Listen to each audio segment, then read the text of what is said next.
GamingBolt presents 15 best psychological horror games that will frighten you to death. There are games which toss various monsters at the player, forcing you to gun them down with impunity. However, other titles deliver their terror in a more nuanced way. Yes, they may still feature blood and gore, but these games are more intent on messing with your head in the most twisted way possible. Let's take a look at the 15 best psychological horror video games. OUTLAST.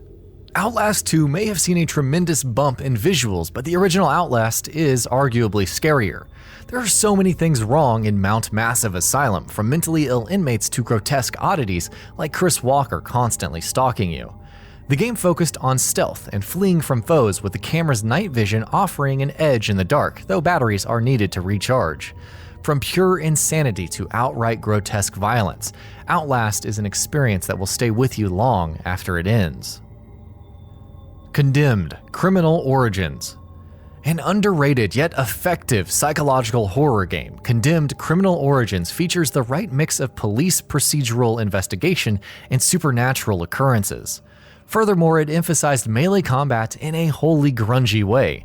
The violence felt raw and unnatural in a borderline glorified way. It may not have the best story, but Condemned did its job in terrifying players.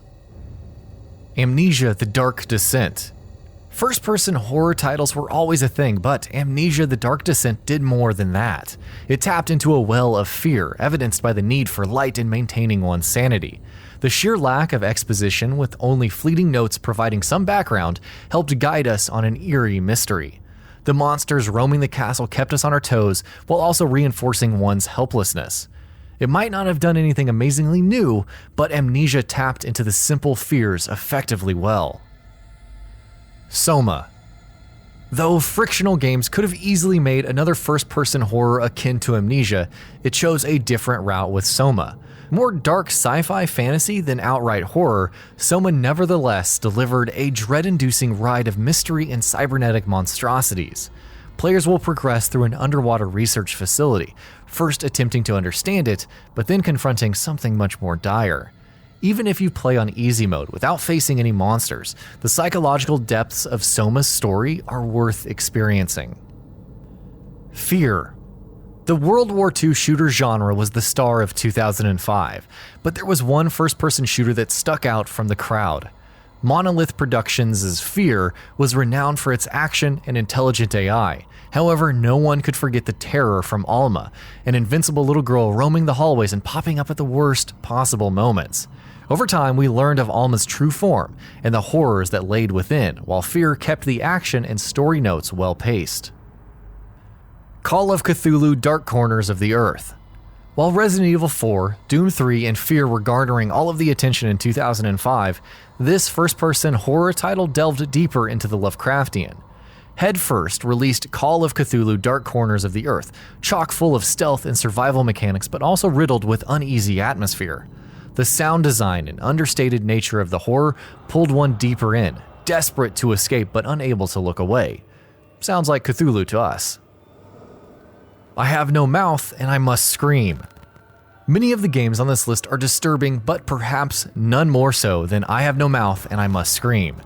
Based on the short story by Harlan Ellison, who is also the co-designer, the game focuses on AM. This supercomputer is obsessed with psychologically torturing humans and devises the ultimate quest for 5 characters to face their worst fears. As a journey of redemption and human understanding, I Have No Mouth and I Must Scream will test one's limits. The Evil Within 2. The Evil Within had some interesting concepts that felt kind of clunky in execution. Thankfully, The Evil Within 2 further digs into the horror, implementing a whole range of nightmares, from Obscura, a camera with 3 legs, to Anima, who immediately calls Guillermo del Toro's Mama to mind. The pacing and combat have also seen improvements, but its combination of survival intermixed with these bizarre oddities truly makes The Evil Within 2 a terrifying experience. Eternal Darkness: SANITY'S Requiem. Most games play with sanity management and its effect on the player character. Eternal Darkness: SANITY'S Requiem took this to a whole other level, killing the player in various hallucinations, disconnecting the controller, turning off the TV, and doing everything possible to psych you out.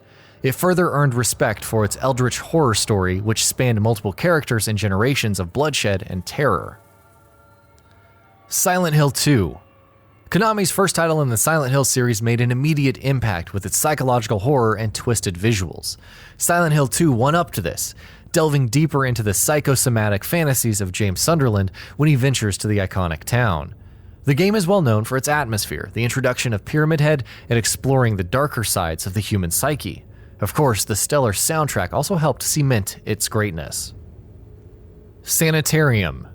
Sanitarium isn't a perfect game. It launched with several bugs, and the controls took some figuring out. These are small nuisances when factoring in the story and the sheer disturbing nature of its content. The protagonist, Max, finds himself in an accident and wakes up in an asylum with no memory of his identity. Throughout the game, he explores many different worlds, plays games, confronts a psychotic circus, and much more. Despite its antiquated visuals, you do not want to miss this one. The White Chamber. What is the White Chamber? This is the mystery adorning the game as players explore an abandoned space station. Where has the crew gone? Why does the protagonist have all of these violent flashbacks? What are these grotesque sights that keep manifesting? Even as a free game with a stellar atmosphere and fantastic art direction, the White Chamber still holds up after all of these years. Fatal Frame 2 Crimson Butterfly. Utilizing its predecessor's camera obscura mechanics, Fatal Frame 2 Crimson Butterfly gave the concept some weight, with urban legends and a rural Japanese village providing the backdrop for terrifying spirits. The story isn't all shock value either. It's tragic and ultimately sad, embodying the essence of what made films like Ringu so memorable. System Shock 2. If System Shock introduced us to the concept of a first-person shooter RPG, System Shock 2 showed us how terrifying the universe could be. Much of this is due to the game's stellar sound design and overall mood lighting. It was a heady combination, aided by terrifying enemies. Overall, System Shock 2 was a more tactical, even-paced, but altogether entrancing despite the disturbing content on display. Alan Wake. Remedy Entertainment's horror title was a long time coming. Despite not being a tremendous blockbuster or the next big step in horror, it did combine stellar production values with an unorthodox story. Whether you found it nonsensical or intriguing, the nightmarish journey of Alan Wake as he deals with his writings and inner demons coming to life is still worth experiencing. And that about does it for this video. If you enjoyed what you watched and want to see more from GamingBolt, you can always hit that subscribe button and turn on the bell icon next to it. That way you will never miss any of our videos.